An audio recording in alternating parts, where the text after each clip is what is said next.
ওই মেয়ে হলো হতভাগী, যার কিনা মায়ের পেটের একজন বোন নয়। আর মায়ের পেটের বোন যদি না থাকে তাহলে তার মনের কথা বলার মতো কোনো জায়গায় থাকে না। প্রকৃতির চারপাশ থেকে একটু মৌ মৌ গন্ধ বের হচ্ছে। কি আপনাদের নাকেও কি পাচ্ছেন নাকি আমার মতো এরকম মৌ মৌ গন্ধ? মৌ গন্ধের সাথেই প্রকৃতি কিন্তু জানান দিয়ে দিয়েছে যে মধুমাস আসতে চলেছে। হ্যাঁ, তার আগেই কিন্তু আমরা কাঁচা কাঁঠালের ইঁচড় রান্না করব। মধুমাসে পাকা ফলের গন্ধে যেমন চারপাশ মৌ মৌ করে, ঠিক তার আগ মুহূর্তে এরকম কাঁচা কাঁচা কাঁঠাল দিয়ে ইঁচড় করে খেলে কিন্তু মন্দ হয় না। বছরে একবারই এই কাঁচা কাঁঠালটা পাওয়া যায়, আর ইঁচড় করে খাবো না এটা কিভাবে হয় বলেন তো? সো হ্যালো এভরিওয়ান, যে বা যারা দেশ বা দেশের বাইরে যেখান থেকেই আমার ভিডিওটাতে জয়েন্ট হয়েছেন, ওয়েলকাম, আসসালামু আলাইকুম। ঘোষ রান্না করার জন্য আপনি যে মশলাগুলো নিয়ে থাকেন, শুধুমাত্র এই মশলাগুলো দিয়েই আপনি মজার এই ইঁচড়টা রান্না করতে পারবেন।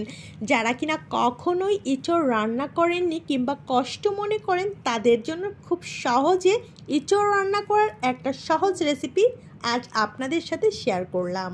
আই হোপ যারা ব্যাচেলার থাকে দেশের বাইরে কিংবা দেশে কিংবা নতুন সংসার শুরু করেছে, তাদের জন্য আজকের এই রেসিপি অনেক অনেক ইজি এবং হেল্পফুল হবে। দেখতেই তো পেলেন এক এক করে আমার সবগুলো মশলা আমি অ্যাড করে নিয়েছি, আর মশলাটা খুব সুন্দর করে কষিয়ে এখানে সামান্য কিছু চিকেন অ্যাড করে নিয়েছি।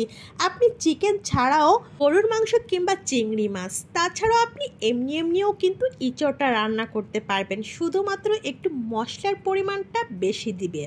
আমি কিন্তু আগেই সেদ্ধ করে রেখেছিলাম, আর সেদ্ধ করে রেখে এদিকে আমি এই মশলা চিকেন সবগুলো কষিয়ে নিয়েছি। এখন আমি সবগুলো উপকরণের সাথে ইঁচড়টা খুব ভালোভাবে কষিয়ে নিব। কি যে কালার এসেছে, মাশাল্লাহ মাশাল্লাহ, দেখতে যে কি সুন্দর লাগছে। জানি না আপনাদের ফোনে কেমন লাগছে, কিন্তু আমার কাছে তো দেখে মনে হচ্ছে এখনই গরম গরম এক প্লেট ভাত দিয়ে কিছু ইঁচড় খেয়ে নিই। অসাধারণ ছিল আজকের ইঁচড়টা। আমার ভিডিও যদি আপনাদের কোনো কারণে ভালো লেগে থাকে, তাহলে পুরো ভিডিও দেখে আপনার মতামত জানিয়ে যাবেন। আর যদি কোনো কারণে ভালো না লেগে থাকে, জাস্ট ইগনোর করে যাবেন, আমার কোনো কিছুই করার নাই। আর যারা কিনা কন্টিনিউয়াস আমার ভিডিওগুলো দেখেন, তাদের কাছে হাম্বল রিকোয়েস্ট রইল, অবশ্যই আপনাদের মতামত কমেন্ট সেকশনে জানিয়ে যাবেন। ইঁচড়টা কষিয়ে নিতে নিতে আপনাদের সাথে কিছু কথা বলে নিই।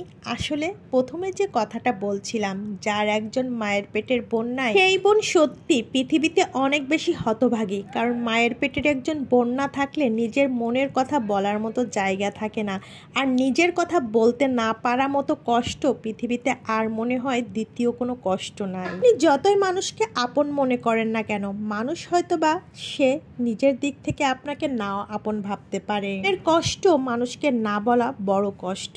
যাই হোক, আমার ইঁচড়টা কেমন হয়েছে অবশ্যই কমেন্টসে জানিয়ে যান। যারা কিনা এখনো এবছর ইঁচড় রান্না করে খাননি, খেয়ে নিতে পারেন, বাজারে পর্যাপ্ত কাঁঠাল রয়েছে। ধন্যবাদ।